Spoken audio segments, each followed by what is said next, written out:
తక్కువ సమయంలోనే డిఫరెంట్ మేనరిజంతో తనకంటూ ఓ ప్రత్యేక గుర్తింపు తెచ్చుకున్న నటుడు సునీల్. బ్రహ్మానందం, ఎంఎస్ వంటి వాళ్ళ హవా సాగుతున్నప్పుడు వచ్చి స్టార్ కమెడియన్గా గుర్తింపు తెచ్చుకున్నాడు.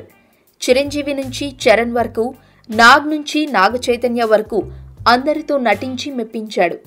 అయితే ఆ తర్వాత అందాల రాముడితో హీరోగా అవకాశం రావడంతో అటువైపు వెళ్లాడు. రాజమౌళి దర్శకత్వంలో వచ్చిన మర్యాద రామన్నతో హీరోగా నిలదొక్కుని కమెడియన్గా దూరమయ్యాడు. ఆ తర్వాత 1-2 చిత్రాలు అలరించిన హీరోగా ఎక్కువగా పరాజయాలే ఎదుర్కొన్నాడు.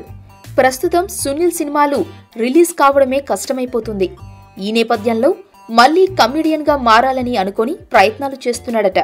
త్రివిక్రమ్ వంటి సన్నిహిత డైరెక్టర్లని అవకాశాలు అడుగుతున్నాడట.